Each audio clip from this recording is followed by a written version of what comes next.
Hello प्यारे दोस्तों, साथियों और प्यारे विद्यार्थियों, एक बार फिर से मैं प्रवीण कुमार अपूर्वा एजुकेशन क्लासेस में आपका हार्दिक अभिनंदन और स्वागत करता हूं। और आज हम आपके लिए अगली कक्षा लेकर आए हैं हरियाणा जीके की, जिसमें हमने पिछली कक्षा में पढ़ा था हरियाणा की स्थिति के बारे में। आज हम उससे आगे के बारे में पढ़ेंगे, हरियाणा की भौगोलिक संरचना। तो चलिए जल्दी हम अपनी कक्षा के ऊपर पहुंचते हैं, ज़्यादा समय खराब न करते हुए। तो कुछ एक बातों पर हम पहले वाली बातों पर ध्यान डाल लेते हैं। जैसे आपने पिछली कक्षा में पढ़ा है हरियाणा की स्थिति के बारे में कि हरियाणा की स्थिति क्या है, हरियाणा प्रदेश कहाँ स्थित है, इसका क्षेत्रफल कितना है, क्षेत्रफल में कौन सा स्थान है। तो कुछ एक बातें मैं आपको रिपीट कराना चाहूँगा। आपने यहाँ पढ़ा था कि पूरा आपका जो हरियाणा प्रदेश है उसका क्षेत्रफल लगभग और लगभग 44,212 वर्ग किलोमीटर है। इसके आसपास के एरिया में जितने भी आपके राज्य लगे हुए हैं वो राज्य हैं आपके पांच राज्यों से हरियाणा प्रदेश घिरा हुआ है। दूसरा, 2 केंद्र शासित प्रदेश हैं, एक हरियाणा और पंजाब की संयुक्त राजधानी है और दूसरा भारत की राजधानी दिल्ली। तो ये 2 प्रदेश भी हरियाणा के साथ सीमा रेखा बनाते हैं। तो हमने इन बातों के बारे में पिछली कक्षा में पढ़ा था, उससे आगे हम अभी पढ़ना शुरू करेंगे। तो सबसे पहले बात करेंगे हम दिल्ली से ही। हम यहाँ पहुंचे हैं जी दिल्ली के अंदर। सबसे पहले आज हम पहुंचे हैं दिल्ली के अंदर। क्यों? क्योंकि दिल्ली एक ऐसा प्रदेश, एक ऐसी राजधानी है जो हरियाणा प्रदेश से 3 ओर से घिरी हुई है और एक ओर से उत्तर प्रदेश के साथ में घिरी हुई है। तो सबसे पहले अगर हम बात करें दिल्ली की, तो दिल्ली भारत की राजधानी है। दिल्ली के साथ हरियाणा के कौन कौन से राज्य सीमा रेखा बनाते हैं? प्रश्न आता है ये, एचएसएससी कई बार प्रश्न पूछती है साथियों कि दिल्ली के साथ कौन से राज्यों की सीमा लगी हुई है। इसके लिए सीधी सी बात है जी, छोटा सा काम है, शॉर्टकट भी हम लिख सकते हैं GFS, GFS और J, यानी कि आपका गुड़गांव। सबसे पहले जी आपका गुड़गांव, फरीदाबाद, सोनीपत और झज्जर। नोट कर सकते हैं आप प्यारे साथी, गुड़गांव, फरीदाबाद, सोनीपत और झज्जर। गुड़गांव, फरीदाबाद, सोनीपत और झज्जर दिल्ली के साथ अपनी सीमा रेखा साझा करते हैं, यानी कि 4 जिलों की सीमा दिल्ली के साथ बनी हुई है जो 3 ओर से दिल्ली को घेरे हुए है। फिर बात करेंगे हम एनसीआर की। एनसीआर का मतलब है national capital regions board, national capital region board. अब ये है राष्ट्रीय राजधानी क्षेत्र। क्या है? राष्ट्रीय राजधानी क्षेत्र, एनसीआर। अब एनसीआर के भी प्रश्न काफी बार आते हैं। राष्ट्रीय राजधानी क्षेत्र, अगर इसकी हम बात की जाए ना, तो राष्ट्रीय राजधानी क्षेत्र के अंदर हरियाणा के लगभग 14 जिले हैं जी। हरियाणा के कितने हैं जी? लगभग 14 जिले एनसीआर में शामिल हैं। एनसीआर का जो गठन है, एनसीआर का गठन कब किया गया जी? एनसीआर का गठन किया गया 1985 के अंदर, 1985 में एनसीआर का गठन किया गया। 1985 में एनसीआर का गठन किया गया, राष्ट्रीय राजधानी क्षेत्र का। और इसमें हरियाणा के सबसे ज्यादा 14, हरियाणा के सबसे ज्यादा जी 14 जिले इसके अंदर शामिल है। एनसीआर के अंदर कौन कौन से, ये भी हम देख लेते हैं। भी आपकी जानकारी के लिए मैं बताना चाहूंगा, यहां आप नोट कर सकते हैं। गुरुग्राम है जी, गुरुग्राम है, फरीदाबाद है, झज्जर है, सोनीपत है, पानीपत है, रोहतक, भिवानी, चरखी दादरी, महेंद्रगढ़, रेवाड़ी, पलवल, नूंह, जींद और करनाल। ये ऐसे 14 जिले हैं जो एनसीआर में शामिल हैं जी हरियाणा के। अगर इसके हिसाब से देखा जाए तो लगभग 57% एरिया, लगभग 57% यानी कि 57% एनसीआर में शामिल है जी। हरियाणा का 57%, 14 जिले एनसीआर में शामिल हैं। दूसरी तरफ अगर बात करें राजस्थान की, तो राजस्थान के केवल और केवल 2 ही जिले भाई। राजस्थान के क्या हैं?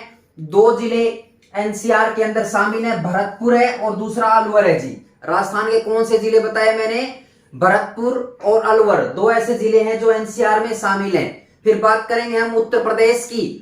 उत्तर प्रदेश की अगर बात की जाए तो उत्तर प्रदेश के अंदर सबसे पहले क्या है जी? गाजियाबाद है। गाजियाबाद एनसीआर के अंदर शामिल है। गाजियाबाद है, मुजफ्फरनगर है, बागपत है, मेरठ है, शामली है, बुलंदशहर है, गौतम बुद्ध नगर है और हापुड़ है। क्या है? गाजियाबाद, मुजफ्फरनगर, बागपत, मेरठ, शामली, बुलंदशहर, गौतम बुद्ध नगर और क्या नाम है, हापुड़। ये ऐसे जिले हैं उत्तर प्रदेश के जो एनसीआर में शामिल हैं जी, यानी कि राष्ट्रीय राजधानी क्षेत्र में शामिल हैं। तो राष्ट्रीय राजधानी क्षेत्र की स्थापना कब की गई भाई? 1985 में। हरियाणा के इसमें सबसे ज्यादा 14 जिले एनसीआर में शामिल हैं। एनसीआर यानी कि राष्ट्रीय राजधानी क्षेत्र दिल्ली के साथ कितने जिले सीमा बनाते हैं? आपका गुड़गांव, फरीदाबाद, सोनीपत और झज्जर 4 जिले दिल्ली के साथ सीमा बनाते हैं। और हरियाणा प्रदेश दिल्ली को 3 ओर से घिरा हुआ है और पूर्व में इसके क्या है जी, आपका उत्तर प्रदेश सीमा रेखा बनाता है जी। पूर्व में क्या है जी, आपका उत्तर प्रदेश सीमा रेखा बनाता है। कल मैंने आपको प्रश्न बताया था कि हरियाणा के ऐसे कौन से 2 जिले हैं जो किसी भी राज्य के साथ अपनी सीमा साझा नहीं करते? भाई शाबाश, बताओ विद्यार्थियों, कौन से राज्य है? शाबाश, वेरी गुड। एक तो चरखी दादरी है, दूसरा कौन सा आपका? रोहतक। कल बताया था ना, रोहतक और चरखी दादरी ऐसे जिले हैं जो किसी भी राज्य के साथ सीमा साझा नहीं करते। चलो आगे चलते हैं जी। अब बात करेंगे हम यहाँ आपके भौगोलिक क्षेत्र की, भौगोलिक संरचना की, जिसके ऊपर हम पढ़ रहे हैं आज। भौगोलिक संरचना की अगर यहां से बात की जाए तो भौगोलिक संरचना प्रसिद्ध भूगोलवेत्ता है जी, एक प्रसिद्ध भूगोलवेत्ता है, प्रसिद्ध भूगोलवेत्ता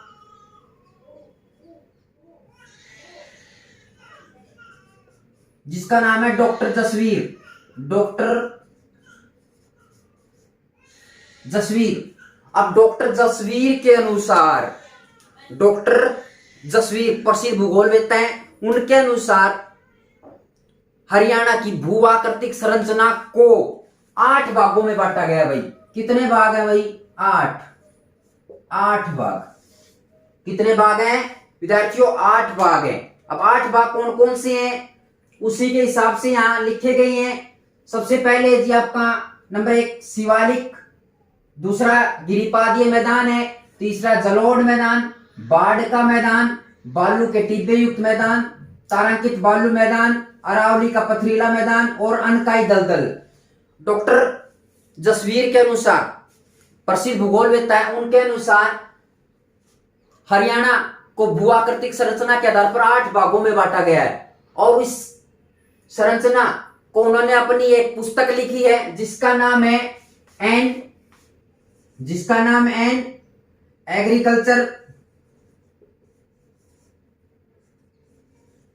एग्रीकल्चरल ज्योग्राफी ऑफ हरियाणा।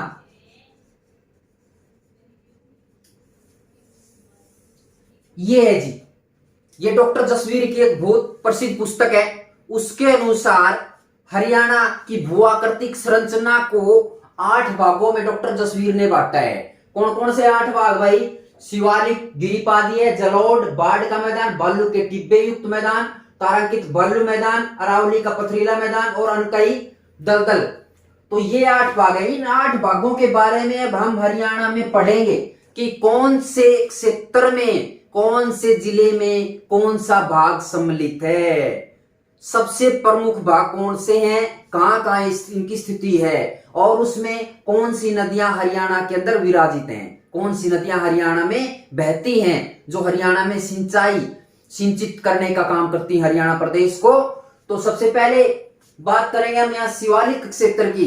तो शिवालिक क्षेत्र के बारे में अगर पढ़ा जाए ना, अगर पूरे इस सिस्टम को देखा जाए तो जो शिवालिक क्षेत्र है हरियाणा प्रदेश का, एक तो ये इस साइड का पश्चिम का और एक ये आपका पूर्व का, पूर्व और पश्चिम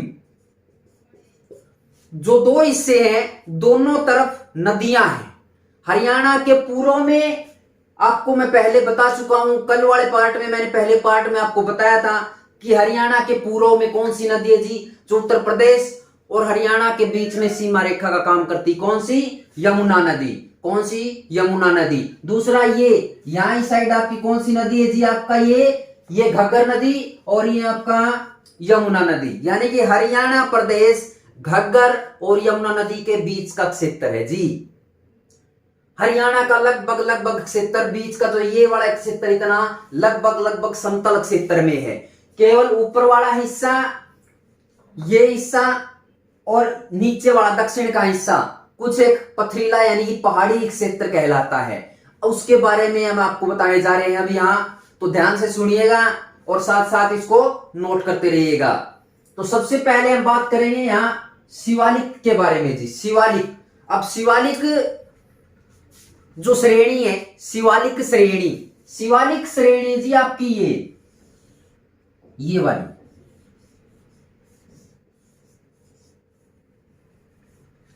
शिवालिक, मैंने ऊपर बना दी है जी पहाड़ियां, शिवालिक श्रेणी। अब शिवालिक श्रेणी की बात की जाए तो शिवालिक श्रेणी के बारे में ऐसा माना गया है कि जो शिवालिक श्रेणी है वो हिमालय की ही एक नवीनतम श्रेणी के रूप में देखी गई है जी। हिमालय की सबसे नवीन श्रेणी मानी गई है, जो हरियाणा के इस ऊपर वाले भाग में फैली हुई है। पंचकुला है, अंबाला है, यमुनानगर है। पंचकुला है, अंबाला है, यमुनानगर है, इस भाग में शिवालिक श्रेणी फैली हुई है हरियाणा के।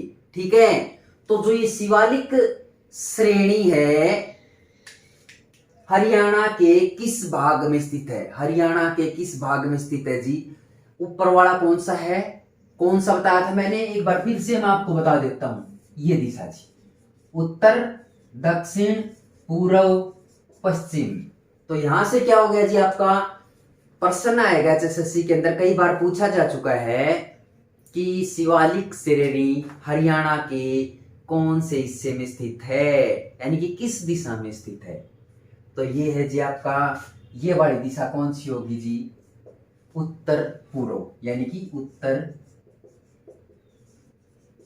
पूर्व, उत्तर पूर्व में स्थित है जी। और लगभग हरियाणा के 1.67% भाग पर, कितने भाग पर है? 1.67 भाग पर शिवालिक श्रेणी हरियाणा में स्थित है और उत्तर पूर्व में स्थित है। अगर इसकी बात की जाए तो यहां कई प्रश्न बनेंगे जी हमारे। प्रश्न क्या बनेंगे जी, कि प्रश्न बनेगा कि शिवालिक श्रेणी या हरियाणा की सबसे ऊंची पर्वत श्रेणी कौन सी है? शिवालिक, शिवालिक का सबसे ऊंचा पर्वत शिखर कौन सा है? प्रश्न आता सबसे ज्यादा पूछा जाता है एसएससी के अंदर, बहुत बार ये प्रश्न रिपीट हो चुका है कि हरियाणा में सबसे ऊंचा पर्वत शिखर कौन सा है जी। तो जो आपका पंचकुला है ना, पंचकुला के अंदर मोरनी की पहाड़ियां हैं जी। ये पंचकुला है जो आपका, इसके अंदर क्या है? मोरनी की पहाड़ी, मोरनी। तो मोरनी की पहाड़ियों के अंदर एक है जी करो,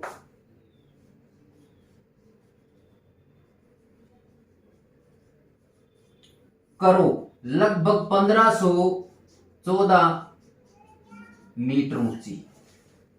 दिखाई दे रहा है ना, आ रहा है ना समझ में? Very good. तो ये है क्या है? मोरनी, मोरनी की पहाड़ियां हैं जी पंचकुला के अंदर। उन पहाड़ियों के अंदर एक जगह है जिसकी ऊंचाई लगभग 1514 मीटर है। क्या है? 1514 मीटर, जिसका नाम है जी करो। प्रश्न बनेगा जी, करो हरियाणा की सबसे ऊंची पर्वत चोटी है। करो हरियाणा की सबसे ऊंची पर्वत चोटी है जिसकी ऊंचाई है जी लगभग 1514 मीटर, जो कि मोरनी पहाड़ियों में स्थित है, पंचकुला के अंदर है। फिर दूसरा प्रश्न, शिवालिक पहाड़ियों से कौन सी नदियां निकलती हैं? शिवालिक पहाड़ियों से हरियाणा में कौन सी नदियां प्रवेश करती हैं या कौन सी नदियां निकलती हैं? मैं पीछे वाली क्लास में आपको लास्ट समय जाते समय मैंने आपको बताया था, एक छोटा सा एक शॉर्टकट मैंने आपको बताया था। क्या बताया था मैंने आपको? मैंने बताया था, मैंने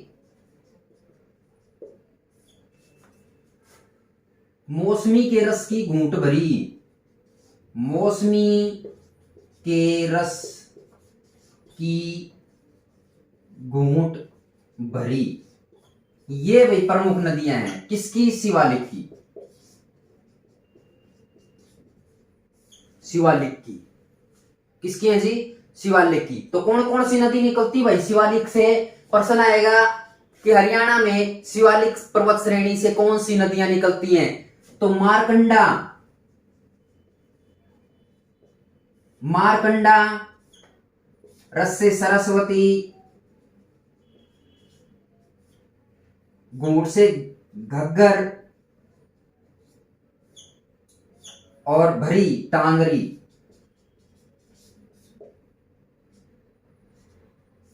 ये नदियां हैं भाई। ये नदियां चारों की चारों नदियां शिवालिक से निकलती हैं और हरियाणा प्रदेश में सिंचाई का काम करती है। हो गया ना क्लियर? आगे चलते हैं। फिर प्रश्न आएगा कि हरियाणा के कौन से क्षेत्र में सर्वाधिक वर्षा होती है?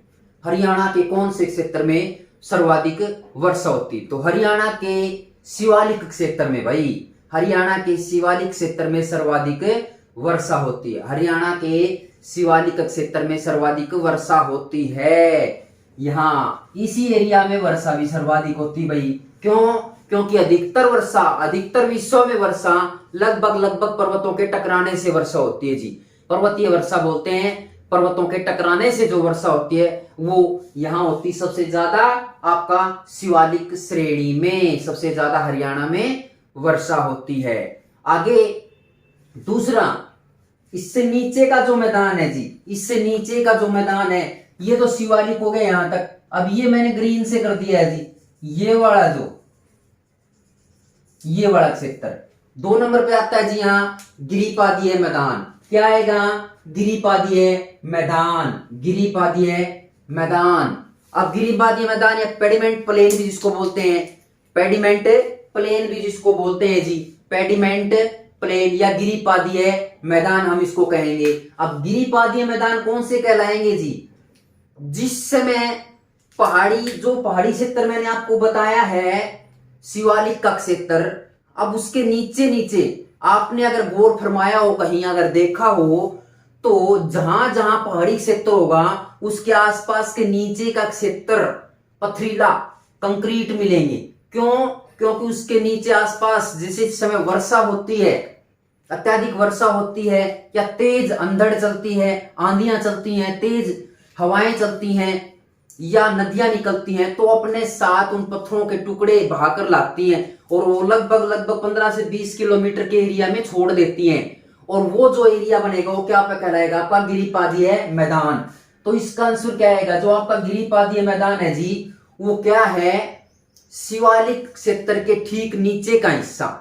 शिवालिक क्षेत्र के ठीक नीचे का हिस्सा जो लगभग 25 से 20 किलोमीटर यानी कि 20 से 25 किलोमीटर की एक चौड़ी संकरी पट्टी का निर्माण जहां होता है। चौड़ी संकरी पट्टी का निर्माण 20 से 25 किलोमीटर के एरिया को क्या बोलेंगे जी? आपका गिरिपादीय मैदान इसको बोलेंगे जी। क्या बोलेंगे? गिरिपादीय मैदान इसको बोलेंगे। दूसरा, इसको एक खास बात और है, यहां इसको जी स्थानीय भाषा में गिरिपादीय मैदान को स्थानीय भाषा में क्या कहा जाता है जी? घर।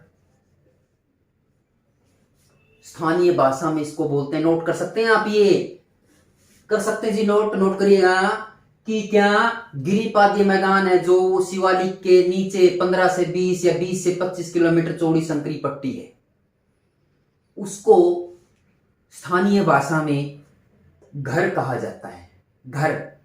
और दूसरा, पहाड़ी जो भाषा है, पहाड़ी भाषा में इसको बोलते हैं जी चों। स्थानीय भाषा में घर और पहाड़ी भाषा में क्या बोलते हैं? चों। ठीक है जी, आगे चलते हैं हम। अब इससे आगे क्या आएगा? जलोढ़ का मैदान। सबसे उपजाऊ मैदान है जी जलोढ़ का मैदान। अधिकतर हरियाणा के अंदर जलोढ़ मिट्टी का मैदान है। और जलोढ़ मिट्टी का मैदान कौन सा है? मैंने आपको बताया पहले भी, ये तो आपकी घग्गर नदी है, ये आपकी यमुना, यानी कि घग्गर और यमुना नदी के बीच का जो क्षेत्र है ना, ये घग्गर और यमुना नदी के बीच का जो क्षेत्र है, घग्गर और यमुना नदी के बीच का क्षेत्र क्या कहलाता है जी? जलोढ़ मैदान। जलोढ़ मैदान।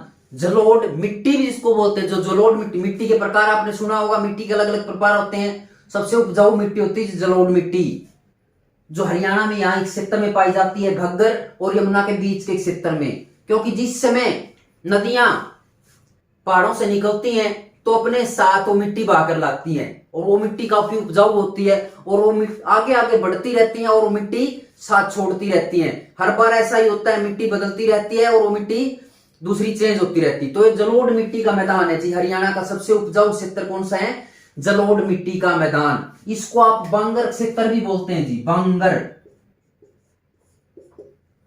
इस उपजाऊ मैदान को बांगर क्षेत्र भी कहा जाता है, क्योंकि जलोढ़ मिट्टी दो प्रकार की होती है, एक तो खादर होती है, एक बंगर होती है। यानी कि जिस समय नदियां अपने साथ मिट्टी बहाकर लाती हैं और फिर उसको छोड़ देती, फिर अगली बार के लिए फिर बहाकर लाती है, फिर नई मिट्टी आ जाती है, तो खादर और बंगर का मिश्रण है जी, खादर और बंगर मिट्टी कहलाती है। तो जो ये है आपका बंगर प्रदेश जिसको कहा जाता है, जलोढ़ मिट्टी का प्रदेश जिसको कहा जाता है, जो कि आपका यमुना और घग्गर नदी के बीच का क्षेत्र है जी। जलोढ़ मिट्टी का मैदान या जलोढ़ मैदान या जलोढ़ क्षेत्र जो हरियाणा में सर्वाधिक उपजाऊ माना गया है जी, जिसको बोलते हैं आपका जलोढ़ का मैदान। ठीक है, आगे चलते हैं जी। आगे आपका बाढ़ का मैदान। अब जो बाढ़ का मैदान है ना, वो बाढ़ का मैदान केवल और केवल लगभग जो ये घग्गर नदी है और ये यमुना नदी है, इनके आसपास का ही क्षेत्र बाढ़ का मैदान कहलाता है। क्यों? क्योंकि आपने काफी बार देखा होगा, अब सीधी सी बात है जी, अभी नीचे वाला हिस्सा सूखा रहता है, यहां तो बाढ़ आने की बहुत कम चांस है, बहुत ही कम चांस है, क्योंकि एक तो पथरील रेतीला है, टिब्बे हैं यहाँ पे बहुत ज्यादा मात्रा में, अरावली क्षेत्र, यहाँ पहले भी वर्षा कम होती है। जहां वर्षा सर्वाधिक होगी और जहां से नदियां गुजरती हैं, क्योंकि आपने देखा होगा कई बार अत्यधिक वर्षा के कारण कई बार यमुना के आसपास का क्षेत्र खाली करवा लिया जाता है या घग्गर के आसपास के क्षेत्र को खाली करवा लिया जाता है, वहां आसपास जितने भी गांव लगते हैं उनको खाली करवा लिया जाता है। क्यों? क्योंकि जिस समय अत्यधिक वर्षा होती है तो पर्वतों से पानी नदियों में आता है और नदियां अपने उफान पर होती हैं, और उफान पर होने का मतलब है कि उसके आसपास के क्षेत्र में पानी का जो क्षेत्र है, बहाव है, वो बहुत ज्यादा ओवरफ्लो हो जाता है और नदियों का टूटने की संभावना ज्यादा होती है, जिससे कि वहां आसपास के क्षेत्र में बाढ़ आने की संभावना ज्यादा है। तो इसी कारण बाढ़ का जो मैदान है वो क्या है जी, आपका घग्गर के आसपास का मैदान है और यमुना के आसपास का मैदान बाढ़ का मैदान कहलाता है। इसके आसपास जितने क्षेत्र लगते हैं वहां लगभग बाढ़ आने की संभावना ज्यादा है, क्योंकि पानी की मात्रा वहां ज्यादा हो जाती है बारिश के समय में। आगे एक और खास बात है जी, बाढ़ के मैदान को दो नामों से जाना जाता है, दो नामों से जाना जाता है। अब कौन कौन से दो नाम है जी? एक तो आपका है, मैं बताऊंगा, मारकंडा। मारकंडा नदी है ना, मारकंडा, जो मारकंडा नदी है, इससे जो बाढ़ आएगी, मारकंडा नदी के बाढ़ के मैदान को बोलते हैं जी बेट। काफी इंपॉर्टेंट पर्सन है। और घग्गर नदी के बाढ़ के मैदान को बोलते हैं नेली। क्या बोलते हैं जी? नेली। आ रहा ना समझ में? तो प्यारे विद्यार्थियों, साथ साथ हमारे चैनल को देखते रहिए, हमारे साथ जुड़ते रहिए और साथ साथ लाइक और सब्सक्राइब करना न भूलें हमारे चैनल को, ताकि हमारा भी हौसला बना रहे, हम आपको ऐसे ही पढ़ाते रहें और आपको एक अच्छी कक्षाएं देते रहें। तो मारकंडा, बेट और घग्गर, नेली, ये दो मैदान है जी, बाढ़ के मैदान है। मारकंडा को बेट और घग्गर को नेली कहा जाता है। इससे आगे जी बालू के टिब्बे युक्त मैदान। भाई बालू के टिब्बे युक्त मैदान। अब बालू के जो टिब्बे युक्त मैदान होंगे ना जी, वो कौन से होंगे? यानी कि बालू के टीले तो हैं पर कम है, कम बालू। बालू रेत आपने सुना होगा हरियाणी भाषा में, बालू रेत। तो टिब्बे तो भाई सही अच्छे, अगर टिब्बे देखा जाए तो जो राजस्थान में है भाई, लेकिन राजस्थान के एरिया में जो टच एरिया है उसमें बालू के टीले युक्त मैदान है। ठीक है, कैसे? जैसे राजस्थान के टच में है, क्योंकि राजस्थान की हमारे साथ कितनी सीमा लगती भाई? 1262 किलोमीटर। हरियाणा राज्य की राजस्थान के साथ में 1262 किलोमीटर की सीमा लगती है। तो राजस्थान के साथ में जो जिले लगे हुए हैं उनमें क्या है? बालू के टीले युक्त मैदान है। क्यों? क्योंकि जिस समय तेज हवाएं चलती हैं तो तेज हवाओं के साथ जो बालू रेत है वो एक छोटे छोटे ऊंचे ऊंचे टीले बना देती है। जैसे कि आपका यहाँ सिरसा है, फतेहाबाद है, हिसार है, इस एरिया के अंदर बालू के टीले युक्त मैदान मिलेंगे जी आपको, राजस्थान के टच में। क्योंकि तेज हवाएं चलती हैं, अपने साथ बालू रेत उठाकर लेके आती हैं और बालू के छोटे छोटे टीले दिखाई देते हैं, यानी कि बालू के टीले युक्त मैदान कहलाते हैं जी। अगला है आपका तारांकित बालू मैदान। तारांकित बालू मैदान, अब ये भी एरिया आ गया राजस्थान के टच में। इसमें ज्यादा टीले हैं जी, अत्यधिक मात्रा में बालू रेत, ज्यादा बालू रेत। जैसे आपका आगे चले जाएंगे, आप हिसार से आगे जाएंगे जो इस साइड में दक्षिण में चरखी दादरी है, भिवानी है, चरखी दादरी है, महेंद्रगढ़ है, नारनौल है, रेवाड़ी है, इसमें क्या मिलेगा जी? तारांकित बालू मैदान। क्यों? क्योंकि जिस वहां पर अरावली क्षेत्र है और हवाएं वहां से टकराती हैं। दूसरा, आपकी जो भी राजस्थान से हवाएं, तेज हवाएं आती हैं, अपने साथ तेज मिट्टी का भाव लाती हैं और वहां पर ऊंचे टीले, लगभग 15 से 20 मीटर की ऊंचाई जिनकी होती है, ऐसे ऐसे ऊंचे ऊंचे टीले उपड़ते जाते हैं और वो क्या कहलाते हैं जी? आपका तारांकित बालू मैदान। यानी कि वहां बालू के रेत की जो मात्रा है वो यहाँ इस क्षेत्र से ज्यादा बालू के रेत की मात्रा अत्यधिक इस क्षेत्र में, जो राजस्थान के बिल्कुल ज्यादा टच एरिया में है, जैसे चरखी दादरी है, भिवानी है, रेवाड़ी है, महेंद्रगढ़ है, ठीक है जी। इस एरिया में क्या है? तारांकित बालू मैदान। फिर आएगा जी आपका अरावली का पथरीला मैदान। अब अरावली के पथरीले मैदान के बारे में बात कर लेते हैं। मैंने आपको पहले ही बता चुका हूं कि हरियाणा के अंदर दो जगह हैं, एक तो ये वाली शिवालिक और दूसरी श्रेणी आपकी अरावली। अरावली श्रेणी पूरा पूरा लगभग दक्षिणी में फैली हुई जी।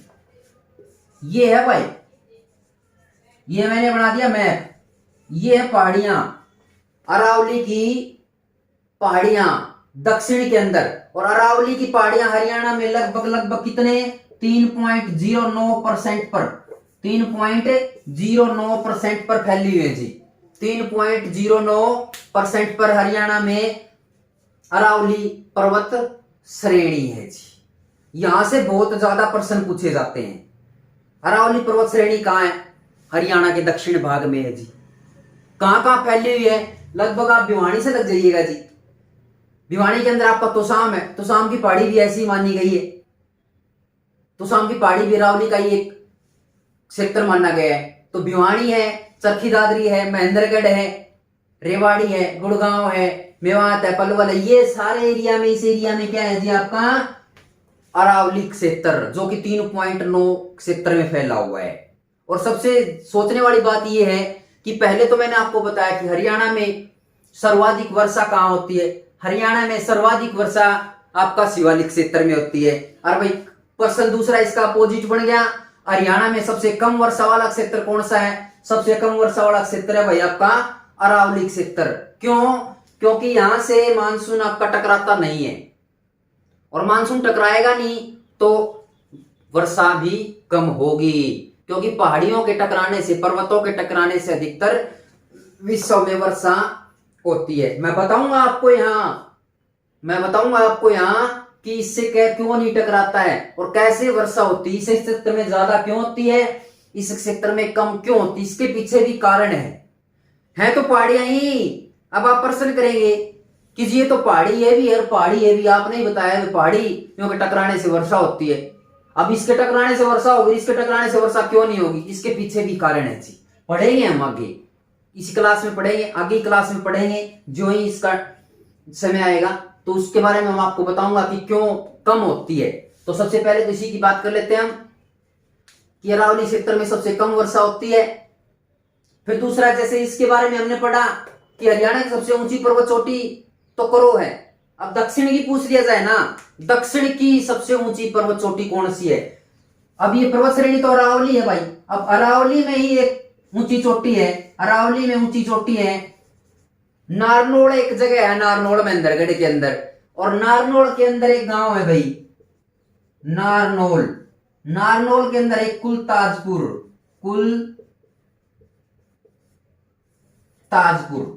नारनौल के अंदर एक गांव है कुलताजपुर, और कुलताजपुर के अंदर वो चोटी है जिसका नाम है भाई, ये कुलताजपुर के अंदर है 652 मीटर ऊंची लगभग। हरियाणा की अरावली की सबसे ऊंची चोटी क्या है? कुलताजपुर है। शिवालिक की सबसे ऊंची चोटी कौन सी है भाई? करो है, करो। 1514 मीटर इसकी ऊंचाई है। इसकी 652 मीटर ऊंचाई है भाई। किसकी? कुलताजपुर की, जो नारनौल के अंदर है। ठीक है। एक खास बात और है, जो आपकी अरावली है ना, अरावली, अरावली विश्व की सबसे प्राचीन पर्वत श्रेणी है। अरावली क्या है? विश्व की सबसे प्राचीन पर्वत श्रेणियों में से मानी गई है। अरावली क्या है? विश्व की सबसे प्राचीन पर्वत श्रेणियों में से मानी गई है। और इसकी सबसे ऊंची चोटी ये है। दूसरा एक और बता देता हूं मैं, अगर अरावली की पूछ लिया जाए ना, अरावली की सबसे ऊंची पर्वत चोटी कौन सी है, तो अरावली की सबसे ऊंची पर्वत चोटी वह राजस्थान में है। राजस्थान में क्या है कि माउंट आबू है, माउंट आबू। अब माउंट आबू के अंदर है गुरु शिखर, गुरु शिखर, जिसकी ऊंचाई 1727 मीटर, कई बार भाई 1722 भी दे हुए हैं, बाकी लगभग 1727 मीटर ही मानी गई है इसकी ऊंचाई। गुरु शिखर की ऊंचाई है 1727 मीटर। यार अरावली की सबसे ऊंची पर्वत चोटी है भाई। फिर एक और रह गया हमारा पॉइंट भाई, डॉक्टर तस्वीर के अनुसार अनकाई दलदल। अनकाई दलदल है भाई केवल और केवल यहाँ आपके सिरसा क्षेत्र में, जो घग्गर नदी का मैदान है। घग्गर नदी आगे जाके यहाँ राजस्थान के अंदर समाप्त हो जाती है, तो यहाँ लास्ट में जाके क्या है जी, आपका सिरसा के अंदर क्या करती है, एक दलदली क्षेत्र है, उसको क्या बोलते हैं? दलदल, अनकाई दलदल। अनकाई दलदल क्षेत्र केवल सिरसा के अंदर पाया जाता है, हरियाणा के अंदर। ठीक है जी। तो पहले विद्यार्थी हुए थे हमारा भूगोल, भू आकृतिक संरचना हरियाणा की क्या? शिवालिक, गिरिपादीय मैदान, जलोढ़ मैदान, बाढ़ का मैदान, बालू के टीले युक्त मैदान, तारांकित बालू मैदान, अरावली का पथरीला मैदान और अनकाई दलदल। ठीक है। तो ये हमने पढ़ा है। यहाँ पे ऊंची चोटी पड़ी है दक्षिण की और आपके उत्तर की। दूसरा मारकंडा का बाढ़ का मैदान और घग्गर का बाढ़ का मैदान, ये हमने पढ़ा है। आगे मैं आपको बताऊंगा इसमें कि मैंने आपको बताया कि यहाँ सबसे कम वर्षा क्यों होती है, इसके पीछे कारण क्या है, हरियाणा में सबसे कम वर्षा वाला क्षेत्र कौन सा है और कारण क्या है। तो इसके लिए हमारे चैनल के साथ आप बने रहिए। आज के लिए, क्लास के लिए आपका बहुत बहुत धन्यवाद, शुक्रिया, थैंक यू। एक बार फिर से अपूर्वा एजुकेशन में आपका स्वागत करता हूं। हमारे चैनल को देखते रहिए, अगली कक्षा के लिए पढ़ते रहिएगा। धन्यवाद, थैंक यू।